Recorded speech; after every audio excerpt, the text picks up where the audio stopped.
massive chamber of red flesh, marbled with fat and cartilage, illuminated faintly by a light that seems to be penetrating the membrane from the outside. The ground is puddled with saliva and stomach acid and amniotic fluid. I feel like a specter now, separate from my own body, bearing witness to a different person in a different place, suffering a horrible fate I'd wish upon no one.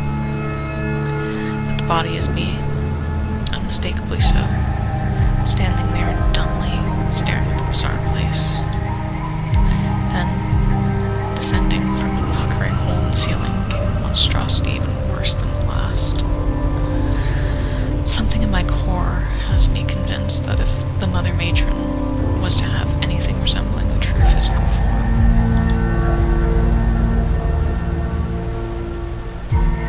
it would be the monstrosity before me. At least, it's a part of its true form. It clearly extends beyond the sphincter in the ceiling. To my horror, the thing can speak.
Pregnancy as horror.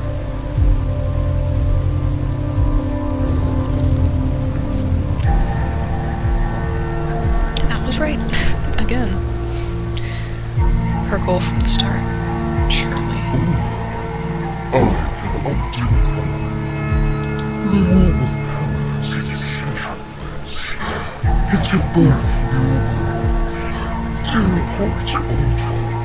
It's gonna rip apart all my saves. I'm not gonna have any progress, huh?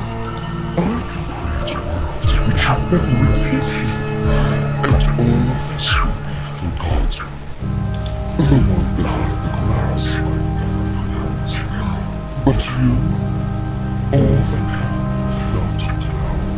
have we feel from the servant forward, the sweet supper of the existence will be yours. In other words, my existence was always meant to be suffering eternally, just for this horrible creature in front of me. And if I'm to trust its words, then my efforts to live happily were futile. My efforts to fight back and escape were meaningless in the face of a god of misery that engineered a world from the start, just for this, just so I could have lunch with my miserable brain. Knowing that would have been easier, would have been better to simply have never existed. So,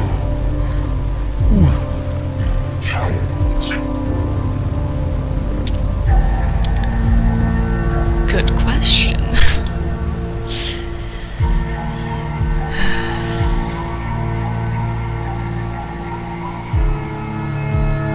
Well, neither of these seem like good options.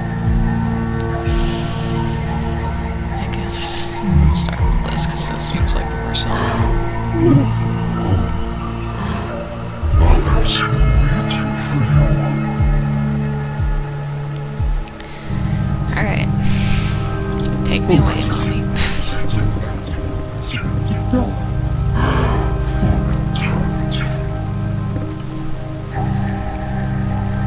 Promise?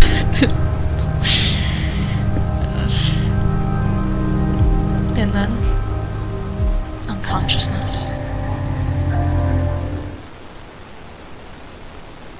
And that's where the memories run dry. If time still works how I'm used to, I'm in the present tense.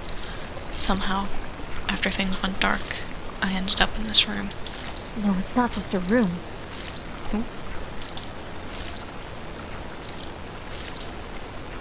Ooh. It's a room. Oh, this is all part of... Ooh.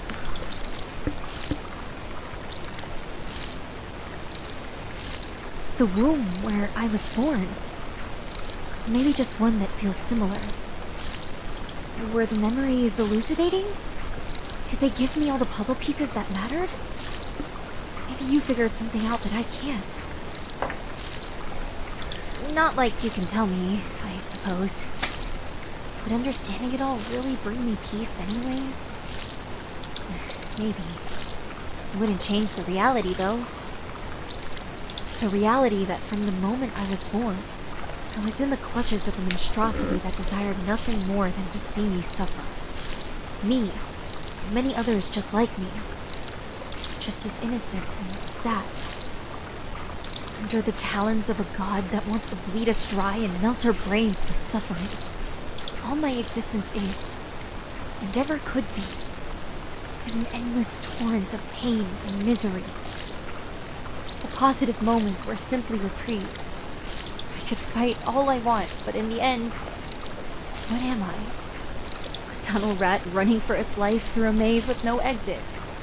An ant under the boot of a god. Knowing that now, would I have rather never existed at all? I mean... probably. But I'm trying to get, like, the worst ending first so that I can go back and get all the memories and then figure out every secret and stuff like that, so... sorry. No. No, I'm happy I existed. That's good. You know, it's better... what's the quote? Better to have lived and loved than to never loved at all or something. Maybe happy isn't Loved the and right lost. word. Content? Maybe that's more accurate. Being alive is, at least to me, about two things. Avoiding death and avoiding misery. And yet, they always come. Yeah, death is kind of unavoidable. We are all born just so we can die. I reach my hand to my eyes. They are gone. And yet, I still see. All living things will die. And their happiness cannot be appreciated without a contrast of sadness to give it value. The future might seem like nothing but a dark cloud on the horizon. But you have to keep trying. If I had never existed, I wouldn't have met my friends. Janine and Katie, Rich, even Tux. I wouldn't have gotten to eat food that was so delicious I wanted to cry. I wouldn't have gotten to feel proud learning to sew and making my sweater. I wouldn't have gotten to read those books that touched my heart and made me feel like going on a magical adventure.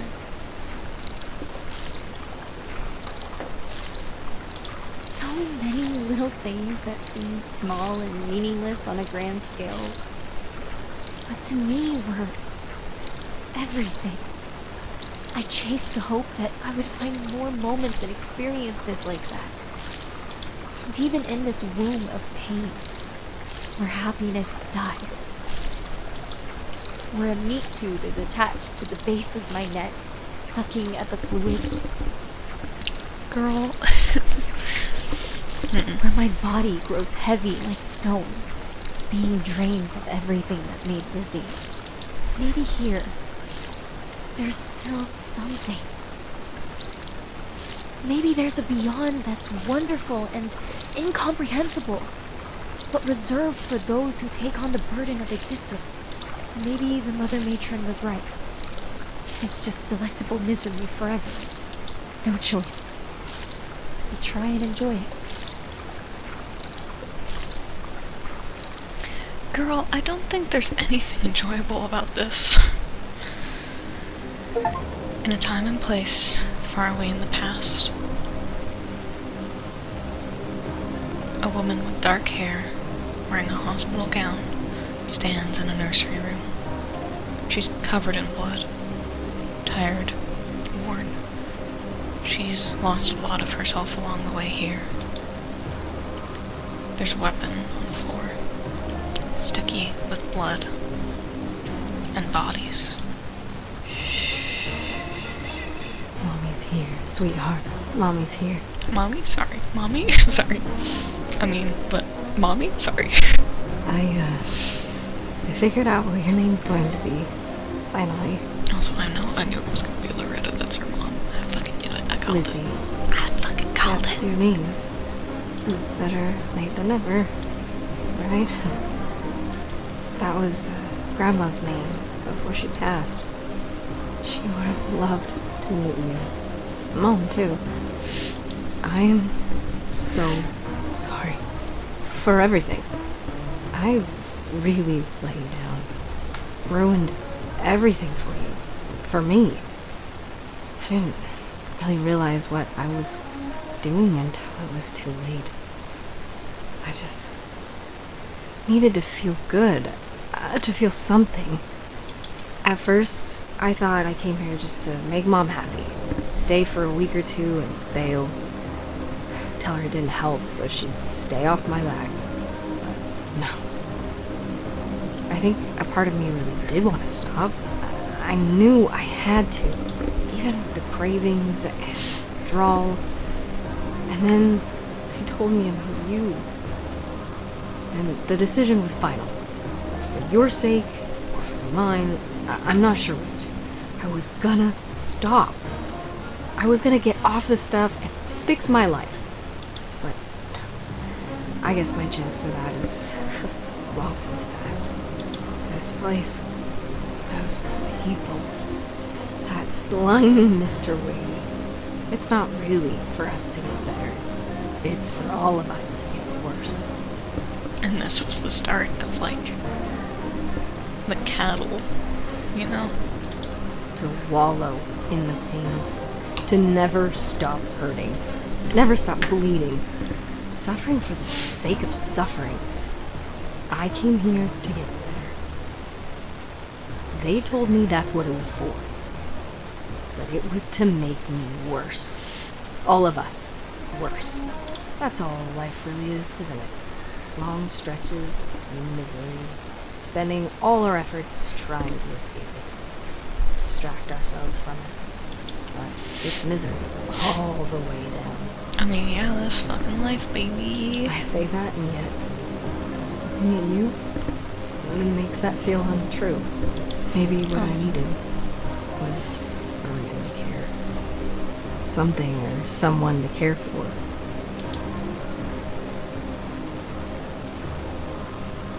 Your own mother wasn't enough, she thought to herself. Suddenly having a baby makes you want to be a good person. That's a pretty good motivator, you know? Because you got someone else you actually need to take responsibility for. Because a mom is supposed to take responsibility for you, so your mom isn't really going to be a good motivation to, make you want to live. But if you have a kid, I don't know. Children are not always an automatic fix either. Don't have kids if you just want something to fix your life, because that's how you get trauma. That's how you traumatize your children, but, could probably be a good motivation. Every person's different, so. She wasn't entirely sure of the motivations herself. Perhaps simply the weight of responsibility that she felt she had now. Responsibility to care for the human being that didn't choose to be made. The one that had to be made to exist and suffer the consequences. She would change things now. She would do whatever she could to right every wrong. She'll do that for her sweet mother and her daughter and herself. Misery. damned. I'm not done trying. You're in danger, and I'm getting you out of here. You're going home, Lizzie, with Mommy. Suddenly.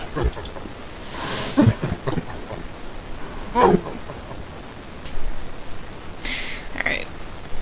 Now comes the fun part. Doing all that all over again. I'm gonna see if there's any difference if you get all the memories. And this is where it starts. Well, good news and bad news. Touch my pee-pee.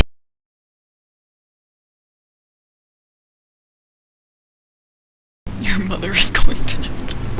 Shark. Ghost with a gun. I love that. Animal Crossing for life. Shit. Did this make you feel cool? As in day.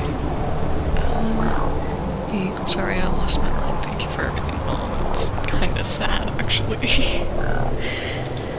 Good news. The place on the right path has some light I can see. Bad news? It's a dead end. Fantastic luck on my part. Lots of things to look at here, though. This was the kind of artwork I expected to see earlier.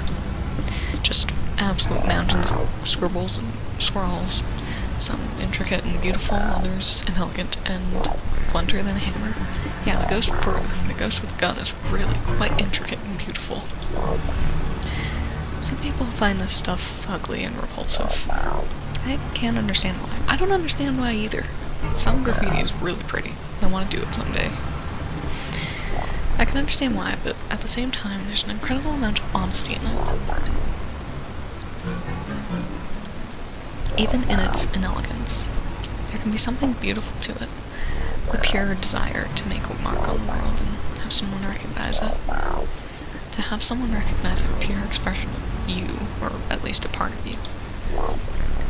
Or maybe it's all just scribbles on the wall, and I'm reading deeply into nothing. I'm not sure what message I'm to glean from the ghost with a gun. Actually, it's supposed to be about that there's a ghost with a gun. I know. Symbolism. I could probably think of some meanings if I had time to think on it. I don't know. I don't get to talk to that many people, so maybe that's why I'm drawn to do facements like this. It's like I'm getting to chat with strangers. Hearing the most important things on their mind right at the moment they were here. Yeah, like your mother is going to happen. Impeccable. Something terrible is going to happen. Your mother matron forever. Avocado for life. That looks relatively fresh. Your mother is going to happen. Touch my pee-pee. Okay, maybe I wouldn't want to meet some of these people. Something in the sink catches my eye. A twinkle from the light shining in through the window. Razor blade. Rusty. Why do I find this so interesting? I want to pick it up for some reason. Don't do it, Lizzie. No. Don't do it. No! Reaching my hand towards it, something in the air. An ugly buzz that hovers just above the quiet. A tremor in the air around my hand. Before I can pull back, I've already picked up the razor blade.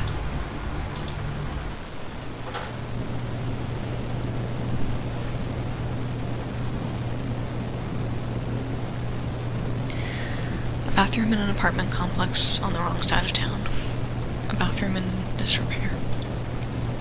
A woman with dark, messy hair has some white tablets in a plastic bag. She delicately pulls one from the bag and stares at it. A slurry of feelings are resting in her stomach. No blinking. Her hand trembling slightly. The feeling of tiny ants hopping on and off her body, crawling around with their prickly little feet. For a long moment, she simply stares at the tablet. Then a part of her wakes up. The part of her that was born years ago during a party that went down to the annals of history of her mind. A place and a time that will never come again. Not even processing her actions, the girl has taken the razor blade, dulled with duct tape, that she keeps in her pocket. She removes the tape on the razor. She proceeds to chop a section off of the tablet. She uses a ceramic toothbrush holder to crush it into a powder. Beautiful, pure snow, resting atop a bathroom countertop that has not been cleaned in months. Girl, don't do it. No. Cease and desist. Using a straw she procured from a fast food joint earlier in the day, she proceeds to huff the powder directly into her nostril.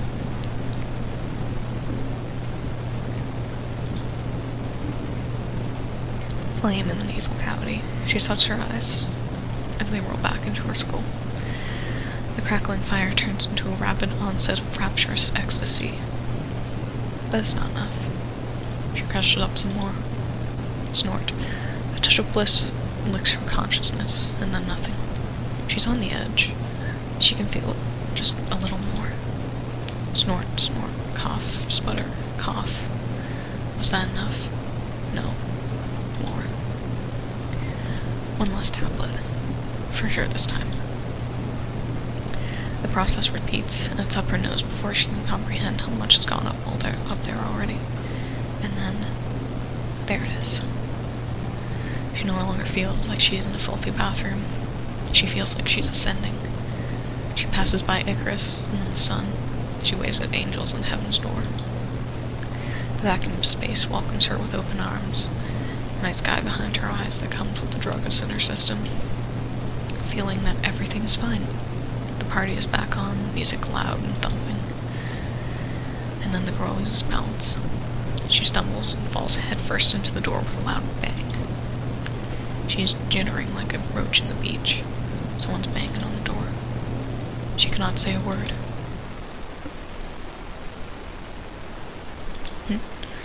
I feel so strange. My head is swimming. What just happened to me? Did I black out? Is this that thing that I heard about when you're so tired you start to dream while you're awake? Oh, I need to get a grip. I should keep moving. I make my way back to where I came. There is. Go towards the light. The lit room at the end of the hallway was a dead end. A surprisingly large room with nothing in it. It's probably some kind of storage room. I'm guessing no one's made it their home, though. People kill each other in Bricktown over rooms a quarter this size. Huh. There was a hole in the wall here, apparently. It's gone now. I fixed it. But did it used to lead somewhere? It doesn't matter now, I guess. I should go back the other way, down that side hall. Nothing for me in this direction. I think that. Excuse me. But then, something catches my eye. Huh. One of those heartbeat listening things? Odd place for Louise to be, though. Maybe Spruce might want it? I should take it with me. Before I can pull back, I've already picked it up.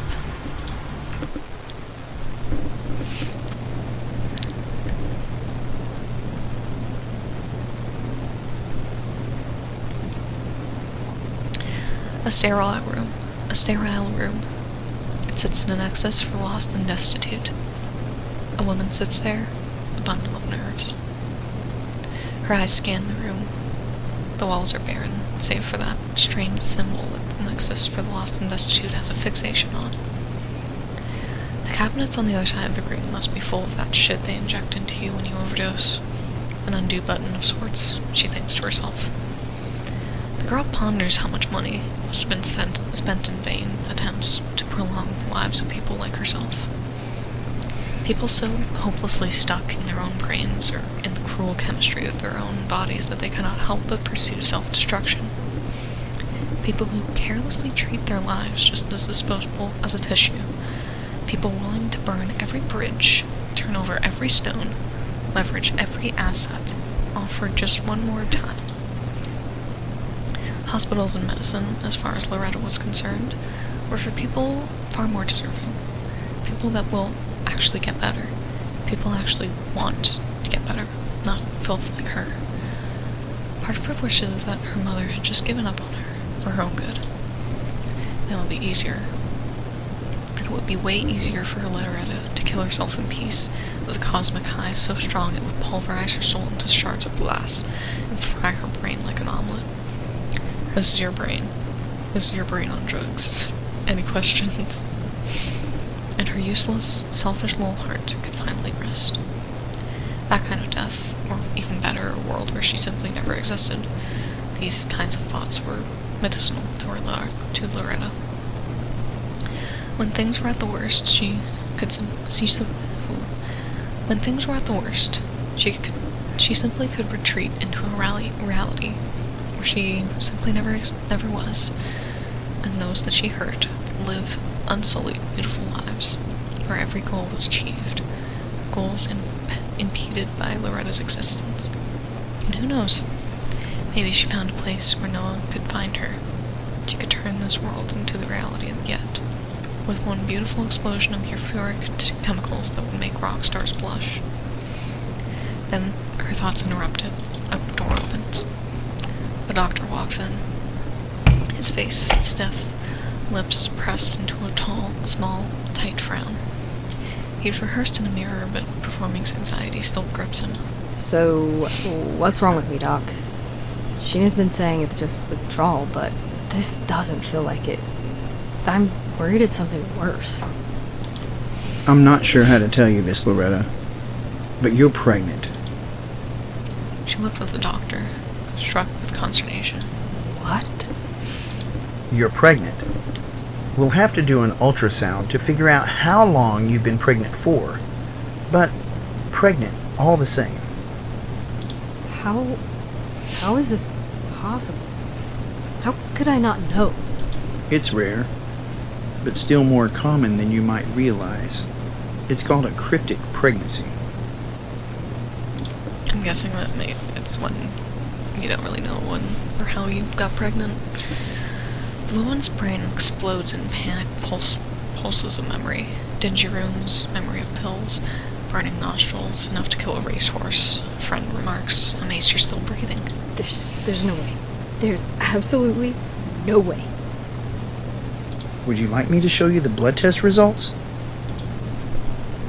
More memories assault her mind. I don't care if it kills me. It's one less shitty person in the world. It's the only thing that helps anymore. Leave me alone. I'll do whatever you want. I need it. Please. It's my life to ruin, not yours. Fuck you and your tests. You're lying to me. You're fucking with me. Loretta, I'm really sorry you had to find out like this, but it's the truth. You're going to have a baby. That actually does make sense. For Lizzie to be like one of the strongest things for the mother matron to consume because she had an addict for a mother, so babies who are born with people, again, usually if you take like alcohol and drugs and stuff like that when you're pregnant, it can affect your baby's development, so she probably already, I don't know. It's a surprise she was even, like, that smart. Sorry, that, actually, you know what? No, that's really mean, actually. I don't know, it just makes sense, I guess. The doctor's face is stone. He's as serious as he can be. There's no fucking way. Do you need a moment to yourself? Yeah. Yes, please. The doctor goes to leave. He stops, looking back at the woman for a moment, then he leaves, closing the door behind him. The woman is alone. She feels more alone than she's ever been before. She feels like a brick, drowning slowly. Wow. I think I've gone insane. I'm on the cusp of it. Lovely. Do we even want to try and make sense of what I just saw? Later. In a place that's less creepy than this, preferably. I go back and head down the side hall I walked past before. I'll get all of them. And we're gonna examine the bathroom. Ugh. This place is filthy. Look at all the grime and dirt. Who used this place last? 1,000 pigs? 2,000? How big were pigs anyways? Can they fit in this room? Probably not. They're surprisingly big. I've never seen one or read about them before. I hear they can be very stinky. They sound cute though. Some books I read even had illustrations that looked kind of sweet. wish I could hug one. A smile abroad before a twinkle on the ground catches my eye. What's that? Reaching my hand towards it, something in the air, an ugly buzz that hovers just above the quiet, a tremor in the air around my hand. Before I can pull back, I've already picked up the object. It's a ripped-off fingernail. Ew. Gross.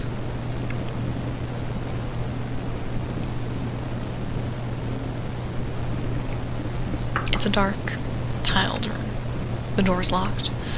The rooms have not been cleaned in days. It sits in the darkest corner of the nexus for the lost and destitute. A girl has been trapped inside this room for just as long, though the mess is not hers. It's the mess of countless others that were here before her. Her clothes are old and in tatters, not hers. Handed down. Uncomfortable and filthy, hardly fit for any human being. The girl holds her torn-off nail in the palm of her hand, her index finger burning with pain. The girl's been pounding her fist against the locked door and the tiled wall next to it for hours. Blood is dripping and splashing at her toes. Her nails are chipped and bleeding from scratching at the walls like a furious cat. One was torn off completely. Fuck off with this self-help bullshit! None of it helps! I can't even feel anything anymore! It's all just... It feels like static. Just noise! All the time! You don't fucking get it! It's not like you really care about me anyways! Let me out! Let me out! Let me out! I need you guys so fucking bad, man! I can't take this anymore! Hours pass. How many? She doesn't know. Too many. Please! Let me out of here! It'll hurt. It'll hurt. Why is it so cold here? Are you trying to freeze me to death? Is that what you want, you freaks? Hours pass. How many? She doesn't know. Too many. I just want to go home. Her body hurts all over. Her stomach's felt like a cauldron for what seemed like eternity. She can almost imagine little holes forming in her stomach lining as it cannibalizes itself.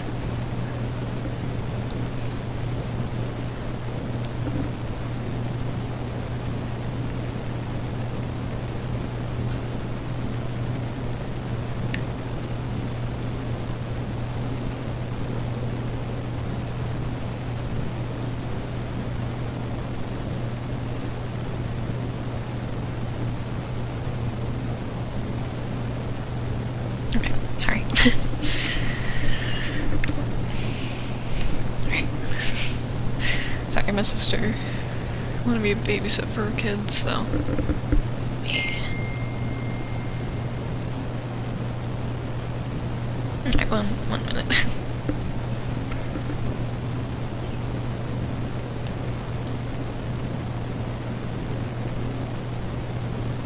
Alright, we're good. Hopefully. She likes to talk a lot. Cannibalizing itself. Maybe that's the trick. Maybe that was what required. Maybe that's what was required of Sheena. How hard could it be? She always heard that the force it takes to bite through a finger is little more than biting through a carrot. Her fingers are bony and thin, but look at the flesh on her finger where her nail fell off. Look how the bread glistens on the nibbled nail bed. Like cherry sauce on a sundae.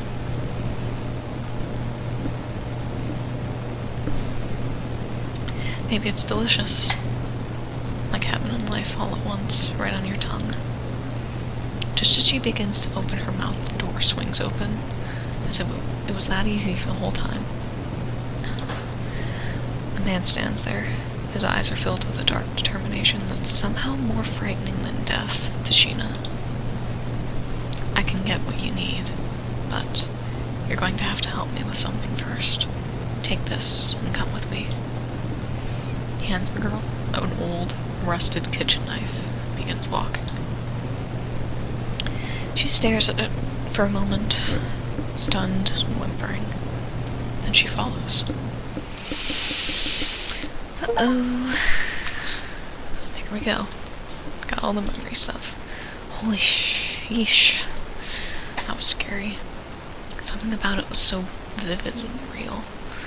I'm out of breath. My fingers hurt too. I should get moving. There's gotta be something better through that other door. At the very least, I don't want to be here anymore. Again, just the two options presented aren't great, so I don't think there's actually a happy ending to this. Silence. Long, agonizing silence. Then, she simply begins to laugh. And then, unconsciousness.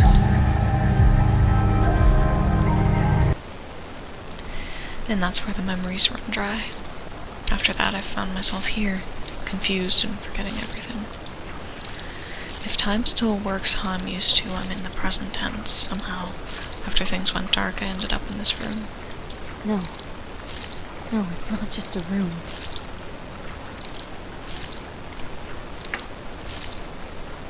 It's a womb. Really, when you think about it, a womb is just a room. Think about it, but maybe not think about it too long, because you might get freaked out. Or maybe just one that feels similar. Were the memories elucidating?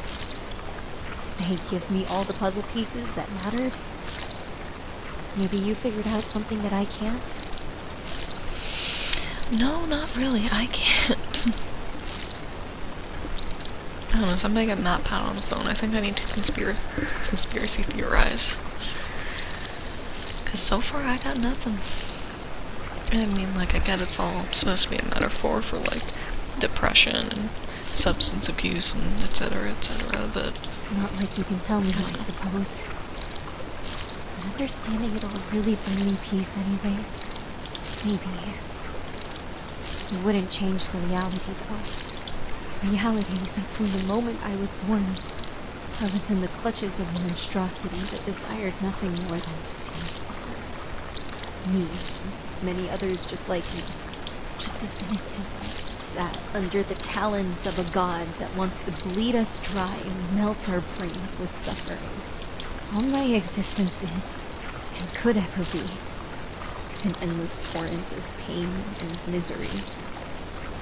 The positive moments were simply reprieves. I could fight all I want, but in the end, what am I? A tunnel rat running for its life through a maze with no exit. An ant under the boot of a god. Am I the god? Would I have rather never existed? This just in, God is gay. Yeah. I think I would have rather that.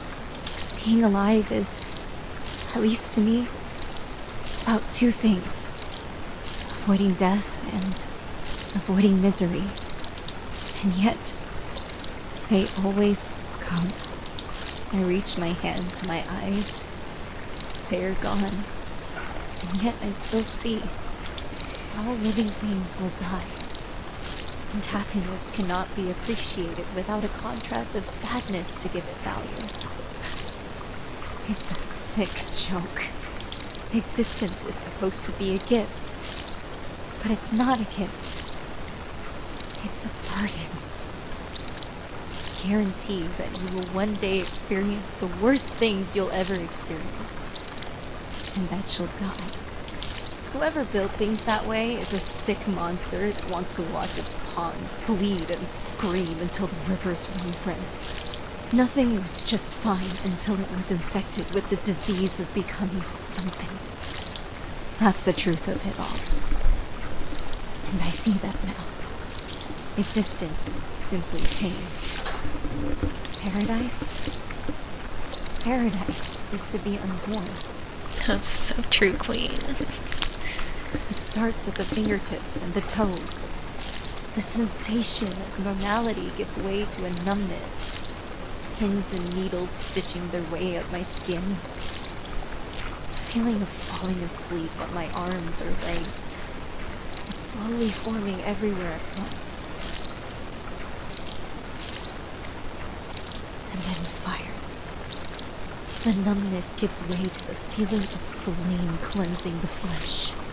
Individual nerves being shredded from a microscopic level. All that I ever was, and all that I am now, being ripped from the fabric of reality.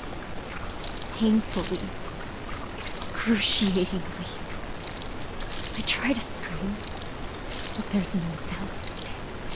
My vocal cords are gone, and so is my throat. Darkness tickles at the edges. My world dies around me. And then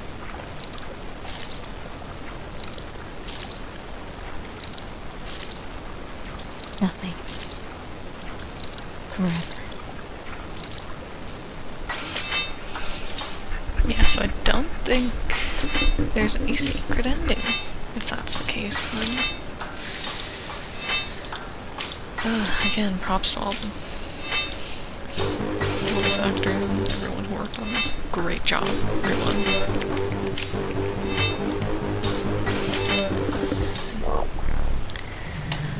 While we're here, I'm gonna go down the center. I follow the center path and find nothing but pure darkness. Absolutely cannot see a thing. I would really wish I brought my lantern. The shadow is encompassing, thick like a sauce. I feel as if I can feel it. It's sticking to me in my clothes. I feel like I'm being soaked to the bone in shade. A firm of black mucus cling to my clothes and skin, and yet I feel compelled to keep moving. So I walk, and walk, and walk, and walk, and walk, and walk, and walk, and walk. Suddenly, light. Faintly from dying bulbs mounted on the wall, but light nonetheless. This place certainly could use some color. I really don't like it here. Girl, the entire world has been nothing. There's no color except for that. The tunnel from what I can see, the tunnel continues forward.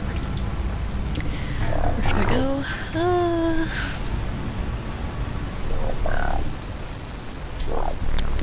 I mean...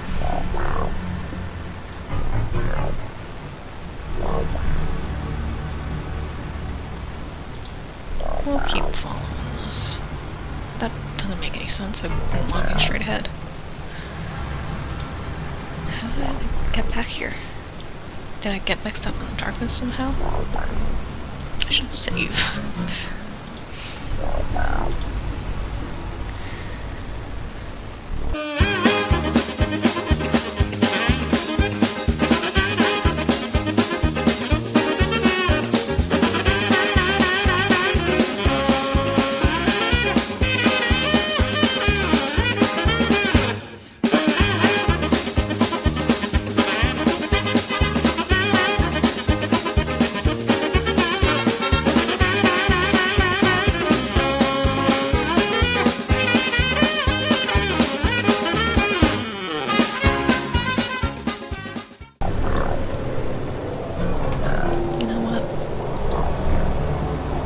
Snap out of my haze of wandering in circles. I have absolutely no idea what that was about, but fuck, I have to try something different. I haven't even looked at this door the entire time.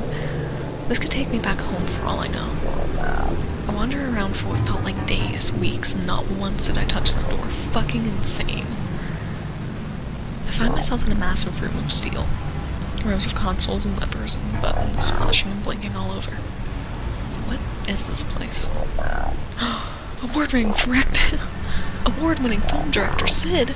Quiet back there, I'm watching the new Dead Meat podcast. They're talking about Manos, Hands of Fate 8, Targo in Space. Can you believe Galaxical Pictures turned that stinker into a cinematic universe? I have to watch this right now before it gets copyright striked. How many times have I told you about, hey, wait a minute, you're not supposed to be back here? Sitting there in the center of the control room, or what I assumed was the control center, was an adorable dog, wearing a sweater and sipping coffee from a cardboard cup. No, you're supposed to be on set, you've ruined the illusion. I thought I was so careful. Oh, my masterpiece is ruined. My magnum opus kaput. You're telling me a fucking dog made this game? We spent so much money. Do you know how expensive memory wiping drugs are? No, not to mention how much it took to build all those new sets and to hire those A-list actors. Don't even get me started on the catering. I thought rats would be super cheap, but they're really expensive. You can't even buy them on Amazon. This is fantastic. I'm so happy we walked down that tunnel so fucking long. At least the Spectral effects were working. The monster costumes looked fantastic on camera. Lizzie, you're having the weirdest Tuesday of your life. What is happening? What's happening? What's happening? Art is happening, baby, or it was. We were making the next Oscar winner, at least until you barged in here and ruined the whole thing. Where the hell is security? What do I pay them for? What did I pay you for? Lousy method actors insisting on super expensive mind-altering chemicals to bring out the real fear, but first chance she gets, she just wanders into the director's room and ruins the whole thing. Do you realize what you've done? How are you supposed to be afraid of all the big, creepy monsters and things when you know it's all super expensive, highly elaborate, extrovertly directed movie being filmed? Unbelievable, Lizzie. So all of this is just a big movie set? It's all fake? And it's being directed by a dog? You know it, baby. You told me a fucking dog directed this game. An award-winning dog. Thank you very much. This game does deserve an award. Just for this. This is insane. Absolute nonsense. There's no fucking way. Toby Fox? Oh no, did I leave the door unlocked? Pucks? What the fuck is happening? Oh jeez, I'm so sorry, Mrs. Director. Ah! God, there goes my phone. Sorry, Mrs. Director, I could've swore I locked it. So it was you. How many times do we have to go over this? Do you have to lock the door every time? Also, the donuts were specially marked directors and adorable dogs only. Gosh, I'm so sorry. Who are you? You were in on this? Yeah, you don't remember me? We were at the casting call. Remember wiping dregs, remember? Doesn't remember much of anything. Her character hasn't met you yet.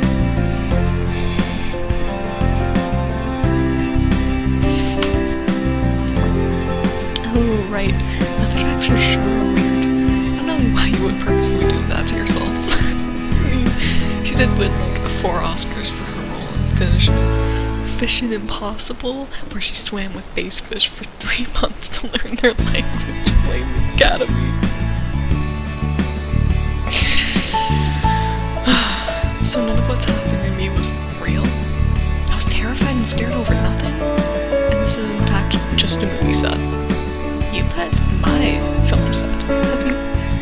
Have you really spoiled, huh? Darn, we gotta start the whole thing over now. Do you know how many weird rich people I let pet me just so I could afford them every wiping trips?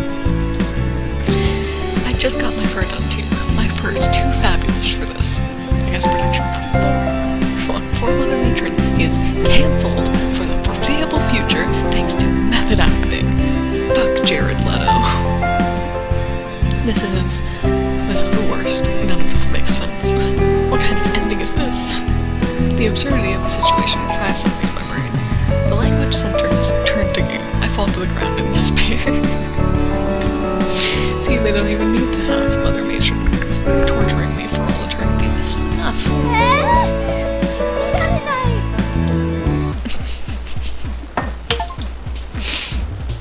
Whoops, get a behind the scene look.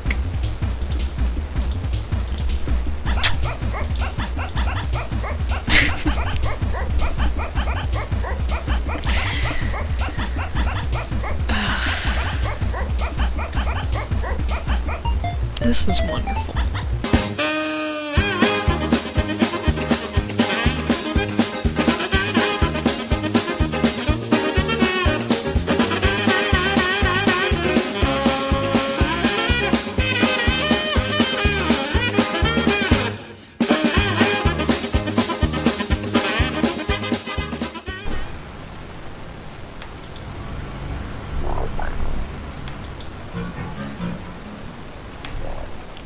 Wandering in the tunnels for what felt like centuries. I wandered and wandered and wandered and wandered until I turned into a little rat. I kept scurrying. Oh no, I scurried and scurried until I starved to death in the depths of a place no one could ever find me. The madness of the rat race of life had claimed another. Oh, that rat tunnel in the beginning is like 10 times more horrifying. Oh, good God. Well, that is for Mother Matron. I got every ending. There we go. Congratulations, me.